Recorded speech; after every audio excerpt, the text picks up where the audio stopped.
Go ahead and get started.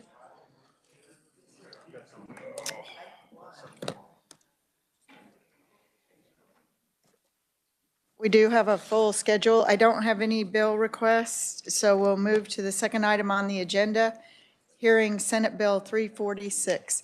Amelia, will you give us an overview, please? Thank you. I did say 546, guys. Sorry about that.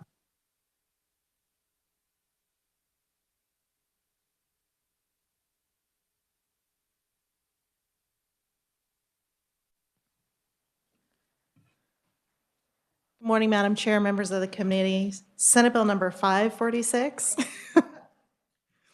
would decrease the corporate income tax rate, discontinue tax credits of the High Performance Incentive Program, commonly referred to as HPIP. Also discontinue payroll withholding tax benefits of the Promoting Employment Across Kansas Act, commonly referred to as PEAK, and repeal certain unused tax credits. Specifically, I'll start with corporate income tax. Section 6 of the bill amends 7932-110 to codify the corporate normal income tax rate of 3.5% for tax year 2024. It would also reduce the normal tax rate to 3% for 2025 and reduce to 2.75 for tax year 2026 and thereafter. The surtax would not change.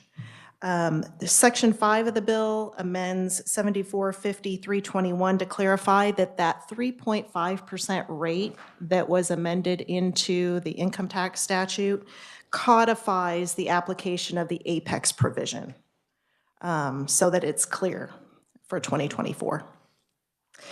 Regarding HPIP, Section 2 would amend 7450-132 to discontinue after 2024, the income premium privilege and privilege tax credits of the HPIP program relating to training and education of the firm's employees. Section 7 would amend 7932-160A to discontinue the HPIP tax credits related to investment in a qualified business facility after tax year 2024, except that there is a provision that the taxpayers who have excess unused credit pursuant to a credit initially claimed for a tax year before January 1st of 2025, the credit carry forward provisions would still apply for those taxpayers. The bill also provides that no transfers of credits shall be allowed after December 31st of 2024, but the carry forward provisions for transferees who acquired credits prior to that date could continue to carry those forward. Then relating to PEAK, Sections 3 and 4 amend PEAK statutes 7452-12 and 5213. Those are portions of the Promoting Employment Across Kansas Act that relate to qualified companies, their eligibility, and applications for benefits.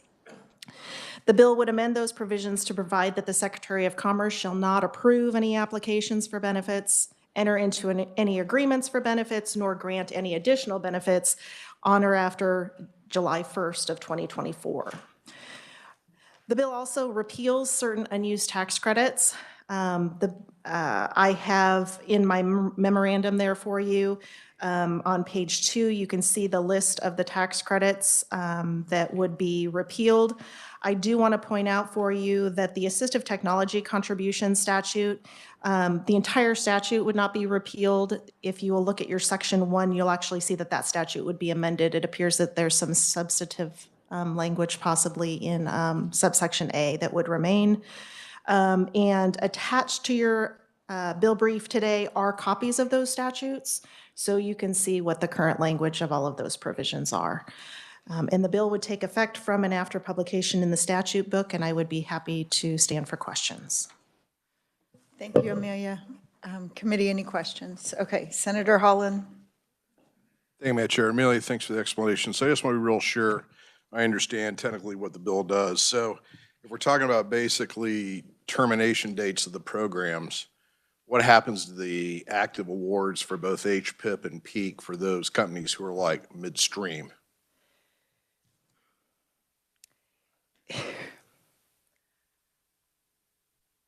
Without going into, I can't really say what midstream would be. But from the provisions of the statutes would discontinue essentially for peak, it would be new applications or new, let me look at the peak language. Because they're set up a little different. The peak is an application and agreement process with the Secretary of Commerce. So the July 1st, 2024 kind of transition time is that no new agreements or applications would be made on or after July 1st of 2024. Then with respect to the tax credits, the provisions would with the HPIP tax credits, the transition would happen after tax year 2024. So if the taxpayer or the transferee of the credit received it prior, the carry forward provisions would still apply after January 1st of 2025, but new credits would not be, the provision would be discontinued for the original tax credits after 2024. Senator Holland. Thank you, Madam Chair. So just so I'm clear, it sounds like either if you're a current peak awardee or current HPIP awardee, you would get to enjoy your contracted period of benefits, and that time it would cease. It's not like all of a sudden, say you're in the middle of your peak, you're getting like your middle of your 5 years or 4 years, or what was the award you had for the keeping and retain the benefits, and all of a sudden now, because of this expiration date, it cuts you off, say after year 2, because it's kind of like, boom, that's it. Amelia. That is correct. The provisions of the statutes are kind of sunsetting for new credits or new applications for benefits. It is not cutting off those that are currently in existence. And a final question, Madam Chair. So on the HPIP side, will also be the same if you're in the middle, say, of a capital project improvement, the expiration date comes, but you are still able to basically, at some point in the future, you could still utilize your income tax credit for the whole deal. You could still basically utilize your sales tax exemption for materials for the. Senator Holland, yeah, you'd have up to 16 years to use it. Okay, so it's not a cold shutdown for those who are in the program. No, Okay, that was my thing. Madam Chair, I did have at the appropriate time, I do have some questions for staff on these two programs when appropriate to ask. Thank you. Thank you. Senator Corson. Thank you, Madam Chair. So I just want to make sure I'm correct that under existing law, under Apex, the corporate tax is going from 4 to 3.5 because of Panasonic. And then if we land Integra, it's going from 3.5, once that's official, from 3.5 to 3. So what the bill really does is we give up peak and HPIP in exchange for 0.25% tax reduction in corporate, because it would go from 3 to 2.75%. I just want to make sure that that's all correct. Amelia. The way this bill is drafted, what it is doing is only codifying the apex reduction for 2024.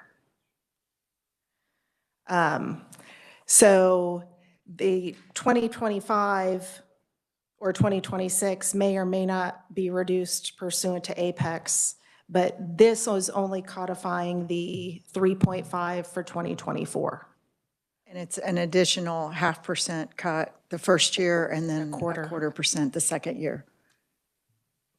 Senator Reddick. It's different from existing law under Apex in what ways? Assuming we land Integra. Senator, please direct your questions to me, and I will direct to Amelia. Amelia, thank you. Madam Chair, The language in the income tax statute doesn't change relating to Apex. It still refers to unless, that these are the tax rates unless modified by KSA 745321. That language remains the same. And then there's an amendment providing for the 24 rate of 3.5, the 25 rate of 3%, and the 26 and thereafter rate of 2.75. For the normal tax rates, no changes to the surtax. When you look at the language then of 74, find my section, 745321, which is the actual Apex statute that it's referring to, and its provisions regarding reductions relating to projects, there is a subsection C that is, or E that is added that is trying to clarify that pursuant to the application of these provisions, the Apex provisions, the corporate normal tax rate for 24 shall be 3.5. I believe the Department of Revenue has issued a memorandum or notice that that is the tax rate for 2024 at this time. Amendments to the income tax statute made pursuant to this act effective July 1st of 2024, so it's referring to this bill, reflect and codify that modified normal tax rate of 3.5 for tax year 2024. No further modification for 2024 shall be made pursuant to this section. So I think there could still be modifications for future years if Apex is applicable. Senator Reddy. Madam Chair, along the same lines of corporate tax, corporate income tax, what I'm reading from here is regardless of whether, and let me know if this is accurate, regardless of whether Integra is funded or not, the 3.0 tax would go into effect. Is that accurate? Amelia. Yes, if that does not take effect, the rate for the normal rate for 2025 would be 3%. Madam Chair. And then in 2026, it would go down to 2.75. Is that accurate? Amelia. The language here is that in 26 and thereafter it would be 2.75 unless the Apex provision applies. It would go even lower. Okay. So one more question. Senator Reddy. Was the Apex deal, was there some kind of restrictions that just be used for Panasonic and Integra and nothing else, or was there room for other projects to come into Apex? Amelia. Madam Chair, I may need to defer to possibly staff or Conferee to go through more details on Apex. I am not prepared to answer that today. We'll look into that and get back to you. It was my understanding it could be used for 2 projects. And then the corporate tax was the negotiation in order to benefit all businesses. And one more question, Madam Chair, and this might be for revenue. I wanted to know how much do we collect currently from corporate income tax once 2024 goes in and it's at 3.5, since we have Panasonic.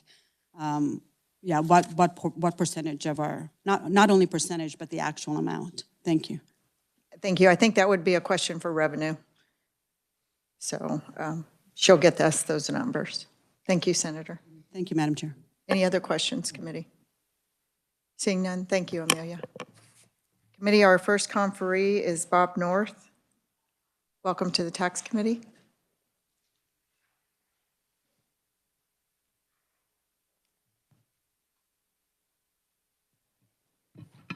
Thank you, Madam Chair, members of the committee. I appreciate the opportunity to appear before you today in opposition to Senate Bill 546. I apologize, I did squint.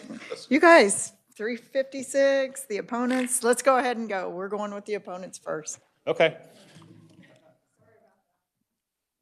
So this bill would have the effect of eliminating 2 of our strongest and most used economic development tools. That's the PEAK program and the HPIP program.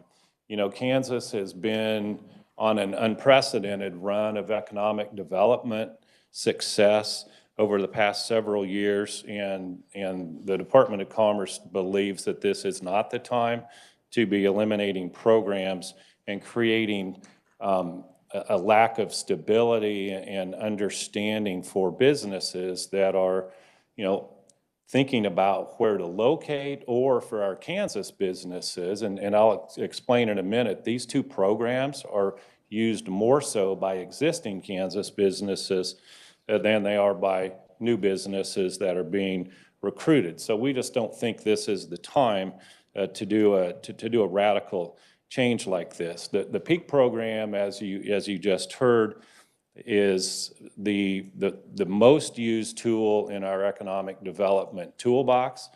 It is a very successful program. It allows businesses to retain up to 95% of the withholding that is determined from new employees. So that's an important point that I want to make sure you understand, is that PEAK operates on new revenues. It is not comparable to the state writing a check out of existing revenues to a company. So to the extent a company doesn't create new jobs, doesn't create that new withholding, they don't have any PEAK benefit coming to them. So that's a really important feature of PEAK that we want to make sure that is clarified. Last year, we did 28 PEAK agreements, $132 million of direct annual payroll, and over $580 million of capital investment. There's a chart with the jobs, and again, the majority of PEAK companies are companies that are already in Kansas. They want to add a production line. They want to expand. They want to do more manufacturing of their processes, and so this program is used a lot by existing companies. HPIP, again, eliminating HPIP would, we feel, have a devastating effect on companies and their capital investment plans.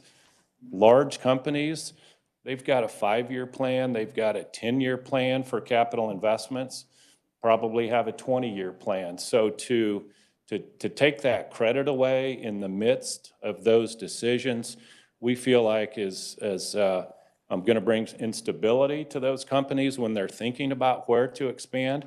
Do we want to expand in Kansas, or is Kansas going to change the rules on us in the midst of of our capital investment program? And so we just feel like that HPIP is too important to too many companies in Kansas, primarily manufacturers, and we don't recommend that HPIP be eliminated.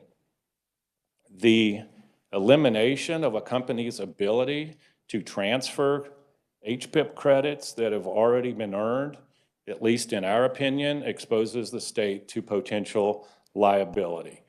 These are companies that have, in reliance on existing law, made capital investments.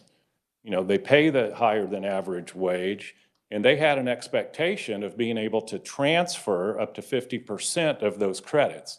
So to the extent this bill eliminates the ability to transfer those credits, those companies are going to be damaged, and we feel like that creates a potential legal liability on behalf of the state. There's also information on the second page of the testimony about how many existing companies utilize PEAK, utilize HPIP, and these tools are not used in Northeast Kansas, in South Central Kansas. They are used across the state. In the testimony, there's tables of the counties where PEAK has been used. There's tables of counties where HPIP has been used, and so these programs are used statewide. They're not exclusive to any particular part of the state.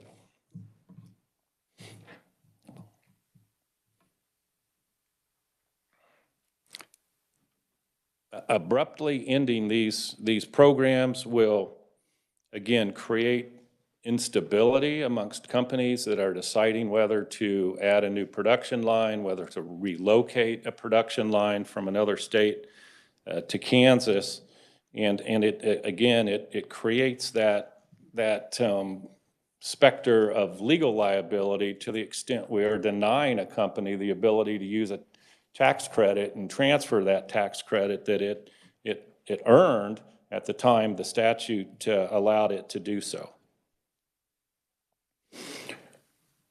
You know, the economy in Kansas is doing well. We are, for 2 years in a row, led the nation in private capital investment per capita. And this is not the time to be eliminating these two programs. Happy to answer any questions. Committee, any questions? Senator Holland? Thank you, Madam Chair. Bob, thanks for being here today. Can you just share some numbers with us, particularly HPIP? How long has HPIP been around? I'm going to guess since the late 80s. Okay. And can you tell me, just my own personal opinion, just from my understanding of business needs in my area as well as across the state, is this has been a pretty popular program. How many active HPIP awards do we have right now where people have applied, they've been approved, and we have these, you know, capital development projects going on across the state? How many are active right now? I would think that there's several hundred active HPIP companies at this time. Now, and I'll keep in mind that once a company earns an HPIP credit, it's got 16 years to claim that credit on a tax return. So that universe expands pretty rapidly when you consider how many companies are in that 16-year carry forward. But it would be several hundred. And one other point is that when a company earns a credit, 10 years go by, it wants to claim that credit on a return, it still has to meet the HPIP eligibility criteria. It's still got to pay a higher than average wage. And so it's not once you earn it, you can, you know, cut your employees' wages and you still get to claim the credit. You have to be eligible in each year you claim a credit. So how many dollars would you say have been expended or are available now to be used by businesses for credits? I think the Department of Revenue would be in a better position to answer that question. Commerce does not see the back end of the HPIP process. Part of the problem, they're handing out the credits, but they don't understand what's been made available. There was a legislative post-audit. In 3 years, over $1 billion of tax credits were handed out. Were you aware of that? Well, I'm aware that Commerce does not hand out the credit in those words. We certify a company as eligible, meaning that it's in an eligible NAICS code and that it meets the wage standard. That's kind of the front end of HPIP. And at that point, the company completes its capital investment project, puts that asset into service, and then it files its tax return with the Department of Revenue where it actually claims a credit in a certain amount. And Commerce does not have access to that information.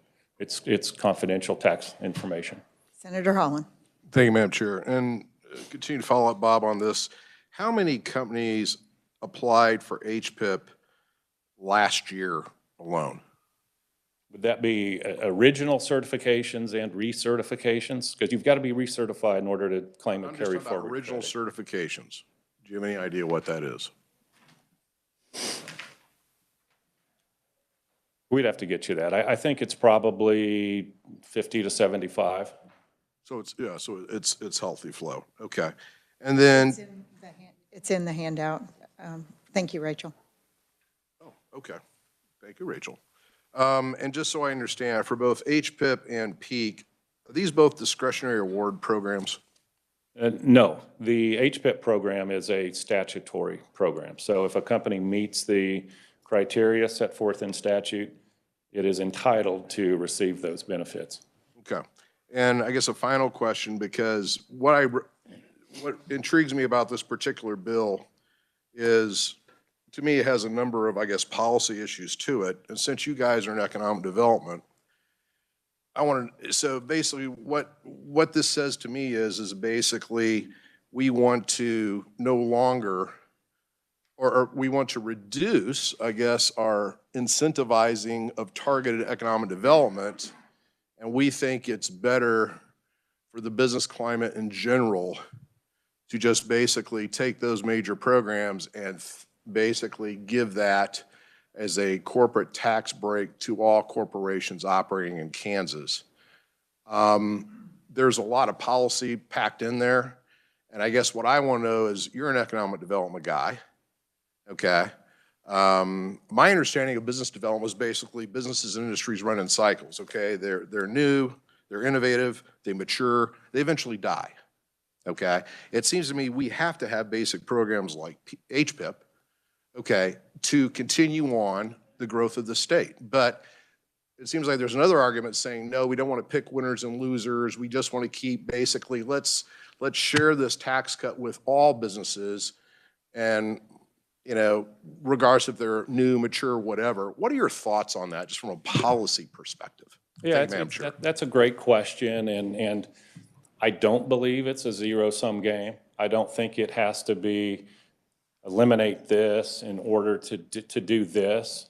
There's been a lot of academic studies on what factors are important to companies when they're thinking about expanding or they're thinking about relocating to another state. Post Audit's done a lot of work in Kansas in this area, and tax environment is certainly one of the top 5 or 6 factors that companies think about when they're making those decisions about where to locate. There's a lot of other, you know, workforce and logistics and geography. There's a lot of other factors that are equally or even of greater importance to companies. So certainly tax environment and tax policy, while important, it's not a determinative factor. But let's take an example where, you know, you're manufacturing tires and you want to add a new line of tires. Either you want to make more of the same type of tire or you want to add a different line of tires. You've got a capital cost associated with that expansion. Incentives will help offset those costs so that it's economically viable for you to do that expansion and add a new product line in Kansas. Certainly other states would love to have that opportunity to incent that new production line in their state. And so without these incentives, we don't get an opportunity to sit down with companies and talk about the tax environment in Kansas and the regulatory environment and those other things.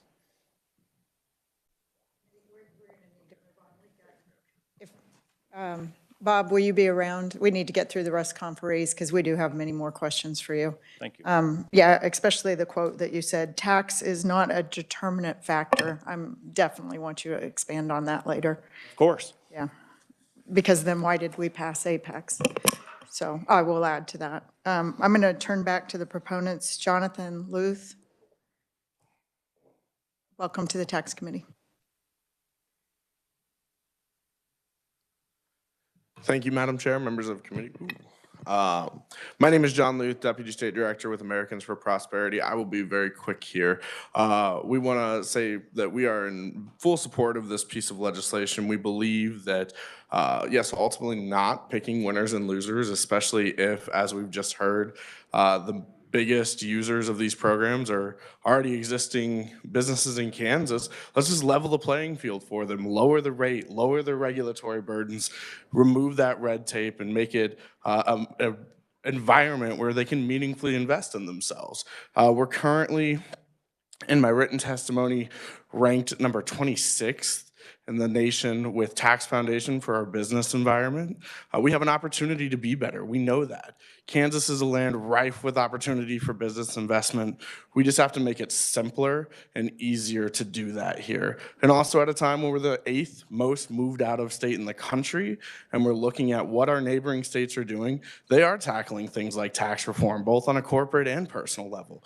We have an opportunity to do that, remain competitive, and become one of the most competitive places in the region.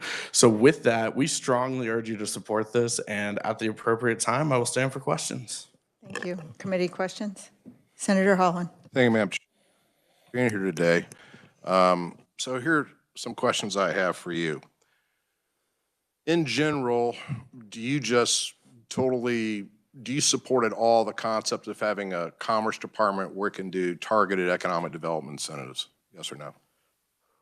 Well, defining targeted economic development incentives, I think, would be needed there, but certainly a conversation we had about how to best create an environment that is economically feasible for our new investments and current investors. Yeah. So just, I want to be sure I understand from your perspective, if I'm a startup, if I'm a business looking to come into Kansas, if I have to make extensive capital investments to get my plant up and going, how is the lowering of the corporate income tax rate going to help me do that versus having the HPIP program?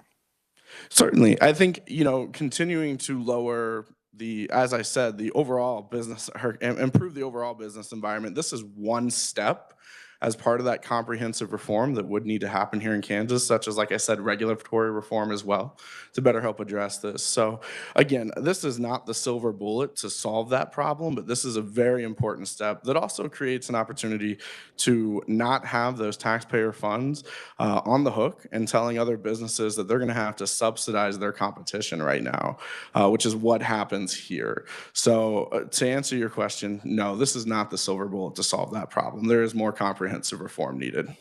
Senator Holland. So, Jonathan, I want to be sure I understand.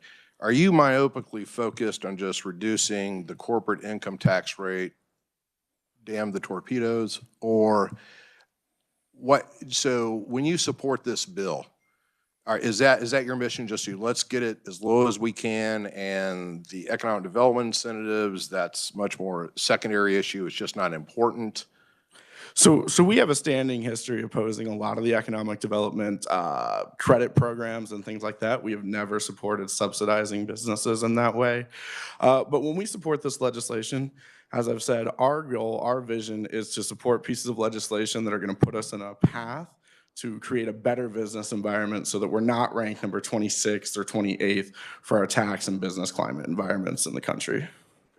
Madam Chair, thank you. I appreciate it. I just my only thought on this is that, the legislature passed the Apex project. And it seems to me, I mean, that was, whether you support it or you didn't, the point is that was an investment. That was obviously picking winners, I guess. But my point is that, to me, the tools like HPIP, that was the intriguing thing I found about the Project Apex, is because once you pass up Project Apex, then to me, other people that want to come to the state. Senator, I'm going to remind you, this is a hearing, and we are trying to hear from the conferees. My apologies. When we debate the bill, you will have the floor completely. Absolutely. Thank you, Jonathan. Dave Traubert, welcome to the committee. Thank you, Madam Chair, members of the committee. Dave Traubert with Kansas Policy Institute. I want to walk you through a few of the things in my testimony that explain why we support this bill. First of all, Kansas has a pretty high corporate tax rate at 6.5%. 29 states have lower corporate tax rates. Every neighboring state has a lower rate. In fact, Missouri and Oklahoma are at 4%. Corporate rate reductions also provide the best economic bang for the buck. We did a study with the Buckeye Institute. They have an economic model that can be customized to each state's economy, and you'll see a table there that shows the difference between the same dollar amount of tax cut for corporate, personal, and sales tax, and you can see that the economic growth and the business investment are much stronger when you cut corporate rates versus other rates. States that have lower tax burdens overall also have much greater economic growth. I'll mention a couple of things in my testimony here. If you look at the private sector job growth between 1998 and 2021, this is Bureau of Economic Analysis, the states with no income tax saw 57% job growth. The other states saw 25%. If you just look at the states with the 10 highest combined tax burden versus the 10 lowest, it's 47 versus 22. Look at domestic migration. States without an income tax gained 7.4 million people from domestic migration between 2000 and 2022, whereas they came from the states with income taxes. Same thing, you see a big gain and a big loss for the lower and higher burdens. Kansas, by the way, trailed significantly, and that's my next point. We're in our 5th straight decade of economic stagnation in Kansas. There's 2 charts in my testimony that compares the job growth in Kansas with the national average and compares real GDP growth for Kansas and the national average. And what you see is that since the mid-'80s, the gap has gotten wider and it's continuing to get wider. This really is a strong indication that while some companies certainly will take a tax credit if you give it, it's not changing the direction of our economy. It's getting worse. And just to put that in perspective, just on jobs alone, if we had kept up with the national average, we would have 451,000 more jobs in Kansas today. The research is showing that the tax subsidies don't work for the economy or the taxpayers in general. Certainly it works for the companies that get them. But a professor at Washington University at St. Louis, Nathan Jensen, did a study on the Kansas PEAK program a few years ago, and he concluded that PEAK recipients were no more likely to add jobs than non-PEAK recipients. He's published a new book since then, and there's a quote in here that says, generally, academic research has found that at least 75% of companies awarded incentives would have made a similar investment regardless of the public subsidy. Art Hall a professor at University of Kansas, conducted a star bond study for us of projects in Wichita. Basically, it showed that it shifted economic activity one part of the city to another. There was a part of the city that won, there was a part of the city that lost. If you look at the taxpayer benefit, you can look at it as property taxes. There's an example here from Johnson County where they've increased property taxes 2.6 times the combined rates of inflation and population. Subsidies, whether they're property tax abatements or these kinds of things, the cost of government keeps going up because that's what a lot of local governments do, and that gets passed on to the taxpayer. It's not like when these incentives go away, all of a sudden there's a big benefit. We're just not seeing it. Now, I know Commerce has said here and in the past in press releases that the state's economy is booming from all of these investments, but they can't document it. We've submitted the open records request for the documentation. We asked for the examining the efficacy of PEAK, TIF, star bonds, and HPIP. Their response was, we are currently working to identify and review any records that may be responsive. We still haven't received any. And the problem is they can say what they're told, but they don't seem to have, at least they've not produced, any documentation to support the claims that they make. And when you look at the economic data, our economy isn't booming. It's far from that. Basically, lower tax rates help the economy, they help the taxpayer, and subsidies really don't. So with that, I'll be happy to stand for questions. Thank you. Committee, Senator Reddy. Thank you, Madam Chair. I agree about the corporate sales tax, corporate income tax and such, but from the information that was provided by the first conferee, the proponent, is it possible to have a reduction in corporate income tax as well as programs such as PEAK and HPIP? It seems like 40 other states have both. Yeah, a lot of states do have that, and certainly you could have both. That's basically a budgetary decision for the legislature if you want to do both. Our position is that cutting the rates would be much more beneficial to the state's economy and to taxpayers than what we have now with handing out subsidies. One more question. Senator Reddy. Thank you. So my understanding, when I see that 40 other states have this, my understanding is they probably have it because it is also part of their economic development and growth in their economy and as an investment. Would that be an accurate statement, or are you thinking we should just have the corporate income tax lowered and we don't need to have these other economic programs that might drive our economy? You know, there's certainly, Senator, that's a great question. There's certainly a case to be made that other states have it, and if you don't, you might lose it. That's a possibility. If we eliminate these, we might lose some. But what we never look at, we always look at what might come in the front door. We never look at what we lose out the back door because we have high taxes and high regulation and other competitive disadvantages.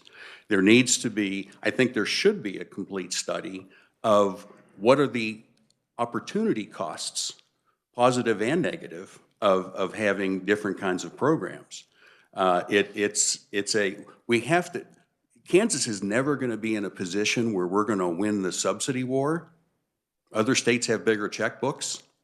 I mean, even the Apex deal, where it's over $800 million going to one company, if we get all those jobs promised, that is 1/3 of 1% of an increase in the private sector workforce. That is not transformative at all, but we spent $800 million doing it. What could the opportunity cost is what could we have done otherwise with that $800 million to benefit everyone in the state? Thank you. You've answered my question. Thank you, Madam Chair. Thank you. Committee, any other questions? Seeing none, thank you, Dave. So committee, we are going to run short on time. I'm going to continue with the conferees, but Juliet, would you be able to come back tomorrow since you're from Topeka? Okay, great. We will continue the hearing tomorrow. Tim Henry from Great Plains Manufacturing.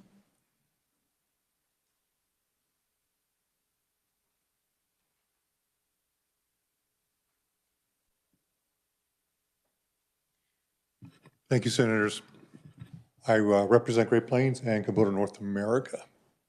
And we would view this bill as detrimental to investment. We have made multi-year plans and commitments. And if this bill passes, the company will lose millions of dollars of those incentives that were anticipated when that investment decision was made. And let me just explain what that key investment decision did in terms of growth. The company took a facility that was going out of business and has now hired twice as many people that were there before. The company has onshored production that used to be done in Japan and in China. Some of that production is now being exported out of the United States. In addition, it had a second order effect where the parent company decided to make another investment in Kansas for the research center for North America construction equipment, which is generating additional spending and additional jobs. That company whose facility was taken over took those jobs and put them into India and to Poland. So we would oppose this, and we do think that these programs do generate growth. Thank you. Would you be willing to stand for questions? Absolutely. Thank you. I have a couple for you. So the program doesn't go away as to anybody that's currently in it. So you had anticipated receiving these credits or benefits? And which program are you referring to? So we are a participant in PEAK. So we are in the third year of the PEAK contract of 10. So it sounds like that contract would still be retained. But on the HPIP, we file for each year. And you don't get the credit until those assets are put into service. So do you know how many credits you have available for HPIP currently? We don't have any carryover. We consume them each year. Okay. So our 24 application would not represent all the credits that we would be entitled to later as we do it in 25, because we're spending the money in 24, we don't get the credit for those investments until they're placed in service. So we've got $100 million of spending that won't come online until '25. Okay. Committee, any other questions? Senator Holland? Sir, thank you for being here today. So it sounds like your your company received both of these benefits, is that correct? That's correct. Were you involved at all in the corporate decision-making of where to come, either to Kansas, or were you involved in that decision-making at all? I was in explaining the Kansas incentives and trying to advocate for Kansas. I was not in the boardroom in Japan when they made the final decision. They also were looking at doing it in Georgia. And Georgia had a lot of momentum because they had significant plants in Georgia. And they've continued to make investments in Georgia. But this was the first step they did in terms of making a large investment in manufacturing in Kansas. Follow, Madam Chair. Senator Holland? And so I'm just wondering if you could share the slide, and if you can, I understand because it's maybe under an NDA or something, but just in your mind, was the HPIP or the peak the thing that sealed the deal? If you can share on that, that's fine. I would heavily predict that HPIP was the key determinant. It's significantly more valuable than the peak program. Thank you, Madam Chair. Thank you. Thank you. Committee, any questions? So I would ask you to go back and do the math on a 3/4 cut on corporate income tax here on out and see how that, and also I was looking at the fiscal note. We could actually decrease that even more because the fiscal note came in to the positive. That wasn't the intent on the bill. It's to return as much as possible to the corporations. So I would ask you to take a look at that. If it's a 1% cut in the next 2 years, and then 7 to 10 years out, it could actually be another 1% cut because all of those credits would not be continuing to be issued. I'll take a look at it. I did look at it before I came and before we did the written documentation. Yeah. But that doesn't include that potential additional cut. Yeah, I think we need to make this as sweet as possible so that it actually Yeah, I does. could tell you That's the that it would, intent. in the near term, because of significant capital spend, it's not close to break even. 4 years down the road is when you start to see some benefit that might result in the payback. Understand. Thank you for being here.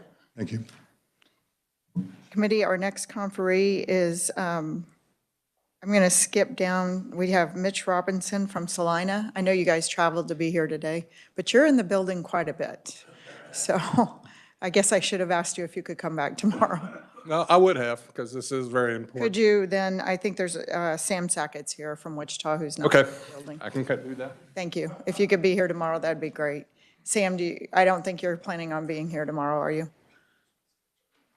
Madam Chair, for you, I would be, but I appreciate the opportunity to to address the committee for a couple minutes. And Sam, your parents would appreciate that. Thank you. Tell them hi for me. All right, I'll do that. I know they're a big fan of yours. Madam Chair and committee, thank you for letting me speak for just a couple of minutes. You have the written testimony submitted by Chuck Cadena. I won't go through that, but I wanted to highlight a couple of other things on behalf of not just Spirit Aerosystems, but we're also keenly aware that we have, hundreds of Kansas suppliers located throughout the state, and many of those are, small business, mid-sized businesses. We're aware that policies impact not just us, but our supply chain, and I know you want a robust aerospace industrial base in Kansas as we do as well.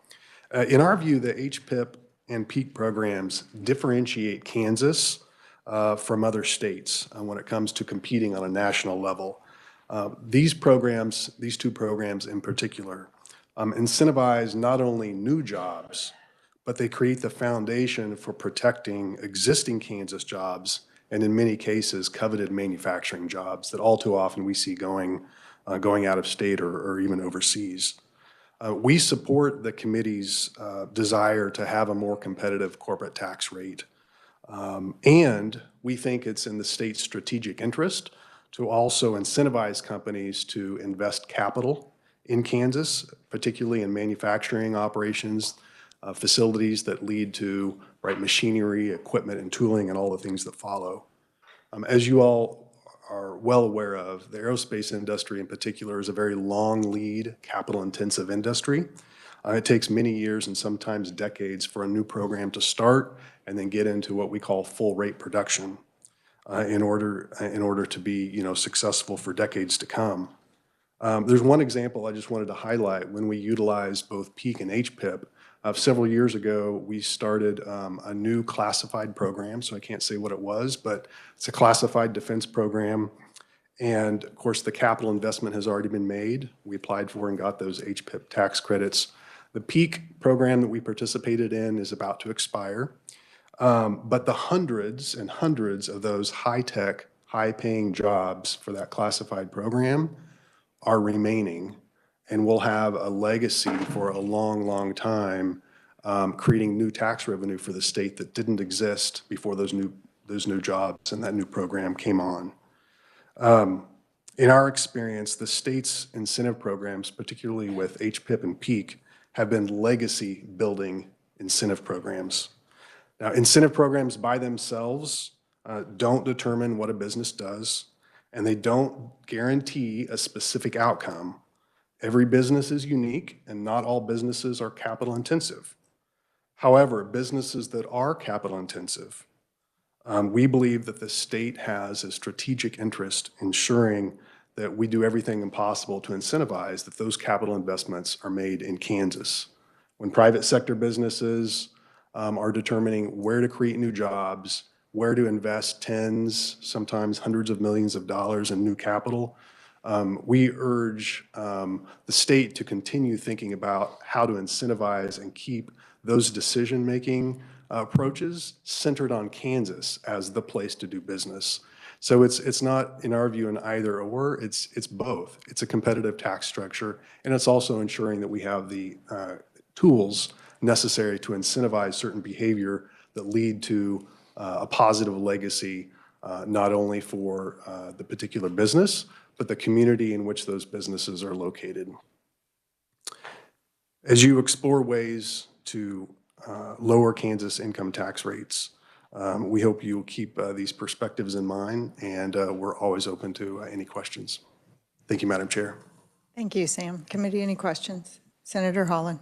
Thank you, Madam Chair. Sam, thanks for being here. So just a couple quick ones. Number one, if I hear you correctly, you would prefer both lower corporate income tax rates and targeted incentive programs, particularly HPIP. Is that correct? Yes, Senator. Okay.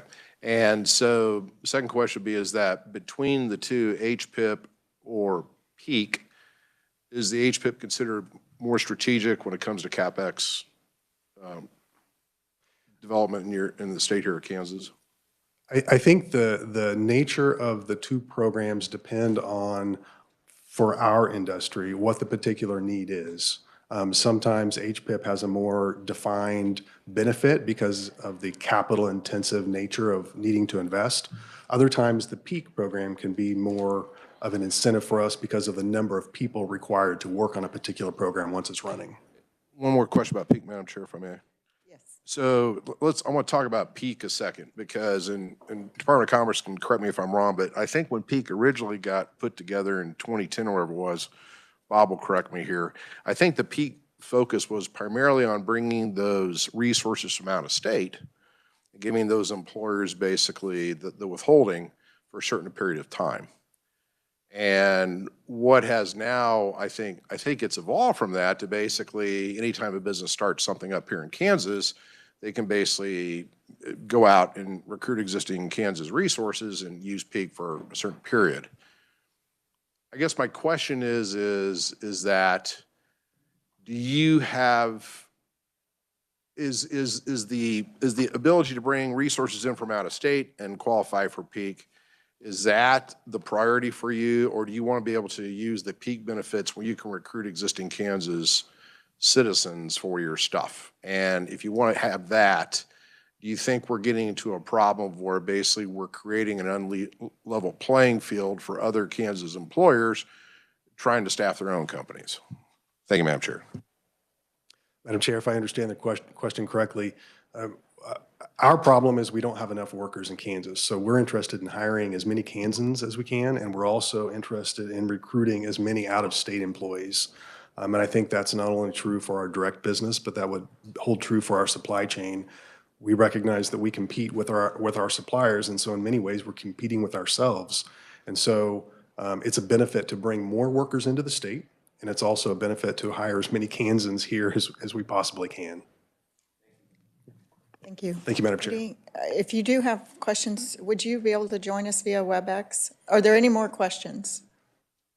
Okay, seeing none. Thank you, Sam. So committee, we are going to continue the hearing tomorrow, and then we'll have the hearing on Senate Bill 494 tomorrow. So with that, I'm not going to close the hearing. And is there any other business? Seeing none. Committee, I want to thank you for last week.